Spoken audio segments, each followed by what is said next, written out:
Ba số đây nào nè lấy giờ mà bắt đầu mê riêng những tiết chẳng ngày muốn cái bà hàng bị bà thu là dân thời gian bà bà chẳng bách này nâng đặt coordinate này ở để Campuchia này nó ngày nào này này cứ nhom per laptop nhom của desktop nó cứ load activate đấy chẳng này tay bàn thuế chẳng record laptop về record laptop tool hiện mới tới về túi nhé screen hiện túi chính trị chẳng hạn đấy thì chẳng ngàyนี้คือយើងសិក្សាអំពីរបៀបបង្កើត line ហើយនិង polygon បាទអញ្ចឹងមុននឹងសិក្សាអំពី polygon និង line អញ្ចឹងខ្ញុំឲ្យអ្នកនរគ្នាដឹងថាអ្វីជា polygon ឬក៏អ្វីគឺជា line អញ្ចឹងខ្ញុំបាន add polygon មួយហើយនិង line មួយនឹងនេះដើម្បីបញ្យល់អ្នកនរគ្នាអញ្ចឹងនេះ polygon ឧទាហរណ៍យើងមានដីមួយខ្ញុំយកនេះហ្មងដីពលានថ្មីរបស់យើងយកមកឧទាហរណ៍អានេះចិត្តពិតមិនមែនជាទំហំប៉ុណ្ណឹងទេណាជាក់ស្ដែងមិនមែនទំហំប៉ុណ្ណឹងទេតែនេះយើងធ្វើជាឧទាហរណ៍អញ្ចឹង polygon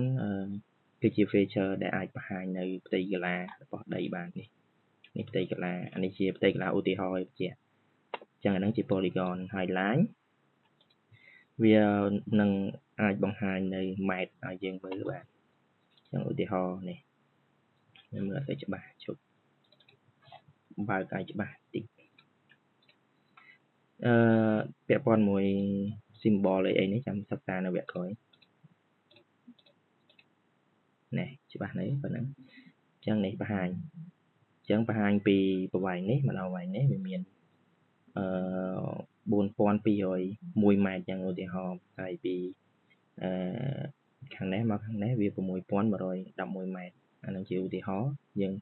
គូនេះគឺគូនៅលើ satellite ទេហើយ satellite នេះអត់ទាន់អាប់ដេតទេ satellite ហ្នឹងបានពី Google ដូចគ្នា Google អត់ទាន់អាប់ដេតអញ្ចឹងអាហ្នឹងជា line ហើយនឹង polygon អញ្ចឹងឥឡូវខ្ញុំនឹងប្រាប់អ្នកនរគ្នាពីរបៀប add អានេះទុកហ្នឹងសិនណាអញ្ចឹងឥឡូវខ្ញុំនឹងបង្ហាញអ្នកនរគ្នាពីរបៀបបង្កើតអញ្ចឹងមុននឹងយើងបង្កើតយើងត្រូវទៅបង្កើត folder ថ្មីមួយខ្ញុំបង្កើតនៅ 3D ហើយ folder នោះខ្ញុំដាក់ថា GS Learning តែមិញហ្នឹងអា data នេះគឺខ្ញុំបង្កើតដើម្បីបង្ហាញអ្នកនរគ្នាមិញអញ្ចឹង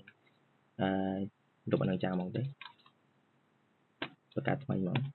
អូលុបការនេះព្រោះយើងកំពុងបើកអញ្ចឹងអត់អីអានឹងទុកហ្នឹងសិនណាអញ្ចឹងខ្ញុំបង្កើតfolder មួយឈ្មោះថា GS Learning អ្នកនរគ្នាមានបច្ចេកអីដាក់តាមឈ្មោះបច្ចេកអ្នកនរគ្នាទៅហ្នឹងហើយបន្ទាប់មកយើងចូលមកកម្មវិធីយើងវិញមកមើលcatalog នេះ catalog បើអ្នកនរគ្នាអត់ឃើញនៅហ្នឹងទេឧទាហរណ៍ខ្ញុំបិទចោលទាំងអស់ទៅ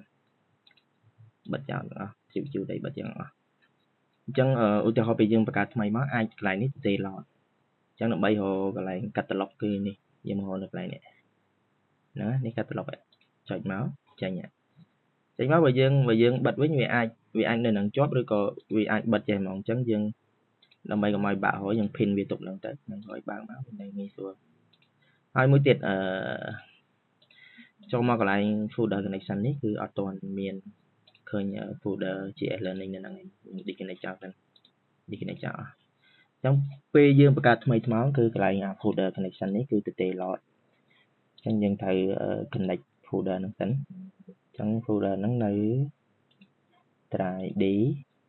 នេះអញ្ចឹងចុច OK មកនេះ connect ហើយនៅក្នុងនេះយើងមិនបាច់ទេព្រោះនេះអាចារ្យមកខ្ញុំទេចាំបង្កើត folder ថ្មីមកដាក់ថាឥឡូវយើងធ្វើបច្ចេក airport អញ្ចឹងយើងដាក់ថា airport អញ្ចឹងចាស់តោះមកយើងមកស្ដាំនៅលើនឹងទៀតយើងយកពាក្យ new ហើយយើងយកពាក្យថា file geo database យើងចុចមកយើងចង់ដូរក៏បានដែរយើងដូរបច្ចេកយើងដាក់learn ឬក៏ដាក់ airport ទៀតក៏បានដែរ airport ចឹងមកហើយយើងមកស្ដាំយកពាក្យ new ទៀតយកពាក្យ new យើងយកអាលេគេហ្នឹងពាក្យថា new feature data set ចឹងយើងចុចមកវានឹង load ផ្ទាំងមួយឲ្យយើងឲ្យឈ្មោះវាមកយើងដាក់មិនក៏បានដែរតែខ្ញុំដាក់ថា airport TK ចឹងចាស់ហើយកុំភ្លេចអ្នកនរនេះរើសនេះអាវីដេអូមុនខ្ញុំបានប្រាប់ហើយ WGS 1984 GSM 048N ចឹងរើសមកយើងយកពាក្យនេះទៀតមកកន្លែងនេះបាច់ធ្វើអីទេយើងយកមក finish មកណាតមកយើងបានdata set មួយដែលអត់ទាន់មាន line polygon point ឬក៏អីទេអញ្ចឹងយើងមកស្ដាប់លើនឹងទៀតយកពាក្យថា feature class new feature class អញ្ចឹងកន្លែងហ្នឹងឯងដែលយើងត្រូវបង្កើតpolygon line point អីហ្នឹងយើងត្រូវបង្កើតដល់ហ្នឹងអញ្ចឹងយើងបង្កើត polygon មក polygon អញ្ចឹងពេលយើងឲ្យឈ្មោះមក polygon airport អញ្ចឹងទៅអញ្ចឹងយើងមើល data type របស់វា data type របស់វាគឺនៅ polygon ឧទាហរណ៍បើយើងឃើញនៅ line យើងត្រូវដូរមក polygon វិញតែភាគច្រើនគឺយើងបើកមកមិនភាគច្រើនជាទូទៅបើកមកគឺ polygon មុនហើយបន្ទាប់មកយើងចុចពាក្យ next រហូតមកដល់ finish ឥឡូវយើងបាន polygon មួយនេះនៅខាងនេះអញ្ចឹងយើងបង្កើត line មួយទៀតមក new feature class មកយើងដាក់ថា line airport ហើយយើងដូរ data type យើងដាក់ line finish មកអញ្ចឹងយើងបានពីរហ្នឹង polygon ហើយនិង line អូខេឥឡូវខ្ញុំឧទាហរណ៍មើលដើម្បីគូបានយើងត្រូវចុច mouse ស្ដាំលើ line ក៏បានលើ polygon ក៏បានចុចមកយើងមកយកពាក្យ edit feature នេះយើង start មកតមកយើងចេញនេះអា mouse យើងនេះចេញជារូបផ្សេងអានេះ mouse បានន័យថាអានេះ mouse ធម្មតាបើវាទៅចេញរូបនេះគឺ mouse select បានន័យថាយើង select លើ feature លើអីចឹងទៅអញ្ចឹងដើម្បី edit បាននេះយើងទៅរកអត់នៅនេះនេះ create feature នេះចុចអត់ចុចចេញ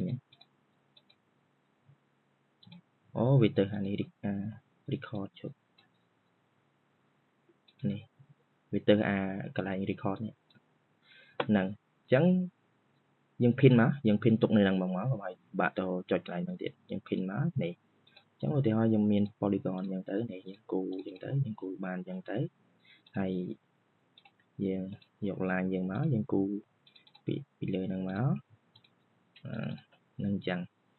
ហើយយើងបើកមកនេះឧទាហរណ៍អ្នកនរគ្នាមើលសិនអារបៀបបើកបង្ហាញនេះខ្ញុំប្រាប់ពេលក្រោយនៅវីដេអូក្រោយនេះចឹងមកនេះអញ្ចឹងវីដេអូថ្ងៃហ្នឹងគឺមានប៉ុណ្ណឹងចង់បង្ហាញពីអ្នកនរគ្នាពីរបៀបបង្កើត polygon ហើយនិង line ហើយរបៀបប្រើប្រាស់ចាំជួបគ្នានៅវីដេអូក្រោយអរគុណជំរាបលាសង្ឃឹមថាជាប្រយោជន៍